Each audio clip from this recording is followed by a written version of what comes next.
Hello, Steve White, Trek Boy 89 for Steve Arts 89. Well, I just watched Picard Season 3, Episode 7, Dominion.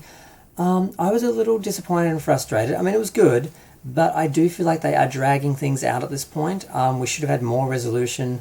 There's a lot of, questions up in the air we need answers to. They're down to 3 episodes to resolve all these things, all these stories, all these issues, all these questions, and give us a satisfying, thrilling ending. And I'm feeling a sort of Camp Kittimer, Star Trek 6 sort of Save the President sort of ending with this. But they're running out of time. And what I'm afraid of is they will fall into that trap that other series that have done long-form storytelling and, serialized storytelling and like setting up like a novel and each episode's a chapter, where they spend too much time in the early episodes filling stuff out, and then they have to rush the end, and basically they're just jamming things in, and you don't pay off everything, and you just have to just explain stuff and a lot of exposition just to get things, wrapped up. So I'm a bit worried about that. Now that's sort of the most negative thing, I guess. Another negative thing was the first scene was spoiled by Nerd Vadic. He put up a video, and he had a certain character in the thumbnail. And I'd managed to avoid spoilers up until like the last minute, and I saw that, and I was really annoyed. Because what we have is we have a cameo from Tim Russ playing a version of Tuvok. Now, they are hiding in a junkyard, and Seven is sort of interrogating him to try and work out if he is Tuvok and if he can be trusted, because they obviously are trying to, get the word out that the changelings, there's a conspiracy and they're trying to, take over, and they're going to attack Federation Day or whatever it's called, Fleet Day or whatever it's called. Now, the first test he passed, and it seemed pretty basic. I sort of thought anyone could know that. The second test, which was when they were agreeing to meet, she gave a place that he would never meet, and he failed that test. So she confronts him. She asks, "Where's Tuvok?" He smiles eerily, and he says, he's suffering right now, and like the rest of humanity, you're all going to suffer, and you're going to just really welcome death when we're done with you. And Picard says, "Where is Riker?" And he turns into Riker, who looks like he's been beaten. He looks like a corpse, and he says, "It's too late for me." It's quite eerie. And then they realize, we have to do something. We have to be proactive. We can't just keep hiding and running. So they set up a trap where they act like the ship has been attacked and is basically out of commission. And Vadic takes the bait. She shows up with her henchmen. They board the vessel, and they get lured into areas of the ship where they can be trapped in force fields, which should leave our crew with the upper hand quite safely. But unfortunately for them, what they don't realize is Data's body that's been activated with limited abilities, so they can talk to him and try and work out, what he knows from Daystrom and what they wanted with Picard's body and so forth. He's losing to Law, and Law is basically hacking into the ship and taking over the ship at a very critical time when they have these people, partitioned off and trapped. Now, Jack and Geordie's daughter are trapped in between two warriors, and they're all partitioned off, but they can't escape.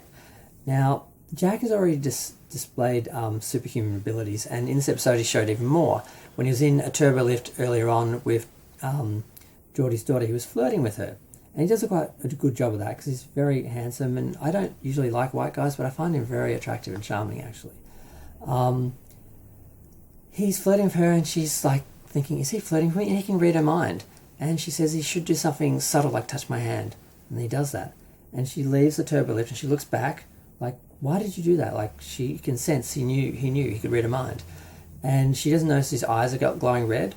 And then later on, when Laura is sort of threatening to lower all the force fields, we have a fairly amazing scene with LeVar Burton as Geordie trying to reconnect with Data, trying to help Data win, and also trying to appeal to Law's humanity, and basically begging him to spare his daughter and not kill his daughter, and begging for Data to sort of win.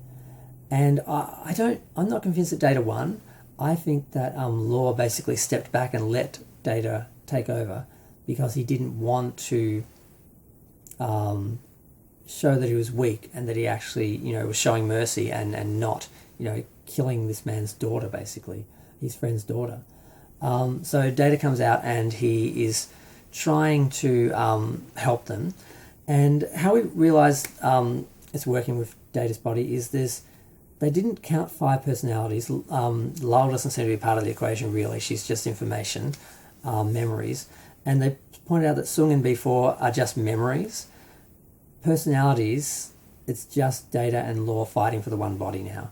And maybe Sung thought they could integrate, but that's not happening. So Data was losing, Law was winning, but I think Law stepped back and let Data come out, and then Data's trying to help.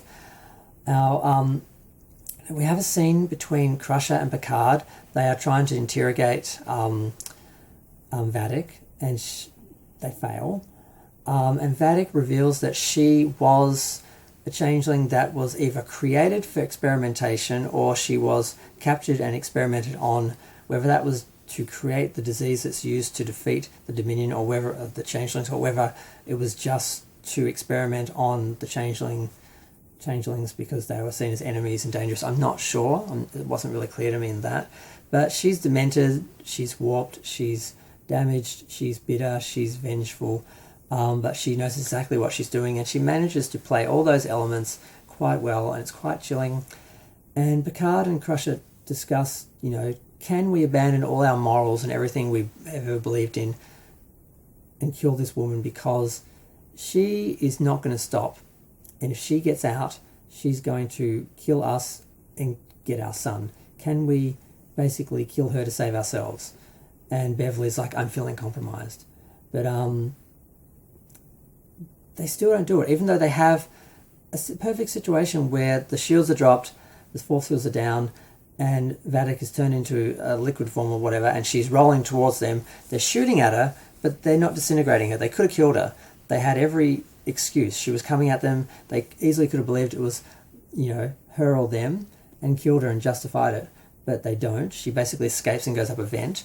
And we have a scene in the corridor with Shaw, where he shows just how weak he is. He would never have made captain. He's bitter, he's twisted, he avoids conflict, he's a coward, he's weak.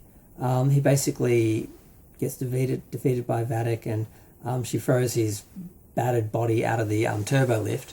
And for some reason, Seven backs into the turbo lift, and then the changelings appear behind her, put a gun to her head, and the rest of the crew surrenders without even being told to surrender, because they know that they're going to kill her if they don't. So Vadic takes over the ship. She gives a wonderfully warped speech, which Amanda Plummer delivers wonderfully, and she sits in the captain's chair and basically says, here we are, where I told you we'd be. You could have given us Jack, but you made us work for it, and now you're going to pay. And she basically implies she's going to reveal, Jack's secret. And then we go to the credits, basically. So it was interesting to find out a little bit about her. And the scenes with Geordie and Data were amazing. But they really, not much happened in this episode. It did feel like treading water and dragging things out. And I wanted more answers, more of a resolution, more movement in this episode than we got. We've only got 3 episodes to resolve all the things that are out in there. We've got Raffi and Worf going after Riker. Deanna Troy's barely been in it, which I think is secretly because Manasira just actually absolutely trashed Paramount when she thought she was never going to work for them again. For years she trashed them, and she's been in 3 tiny little shots in this season so far. I feel like she's lucky to be on the show, and they're not going to give her much. But they haven't resolved that. We still don't know what Jack is. People saying it's all about the Borg. People saying it's all about they just want the DNA from Picard and his blood from his son to combine, basically to make a perfect replica of Picard. So on Federation Day or Fleet Day or whatever it is, he can basically do something, dastardly. So yeah, they've got a lot to explain. They've only got a couple episodes left. I'm worried about how they're going to get this wrapped up in a satisfying way, unlike some of the other shows which have rushed to the end of stories and just had to cram it all in the last episode to explain everything and not pay everything off properly. I don't want that to happen with this show. So yeah, that's it. Great character moments, great acting, some good action. overall good episode, but I do feel like I feel a real impatience and frustration with where they're going and how much time they've got left to resolve the story, and I don't want things rushed. So that's my big concern. I'm glad they didn't have Dr. Crusher and Picard have a Cisco moment where they basically committed war crimes and, held a glass up to it and celebrated themselves for their immorality. They were challenged by it, they confronted it, and they ultimately didn't. They ultimately didn't. So they didn't ruin those characters. I'm glad about that. They still have retained who they are. But we yet to see, what happens in the next couple of episodes. But I'm going to go. Feel free to share, like, comment, subscribe. Let me know what you think. Thanks. Bye.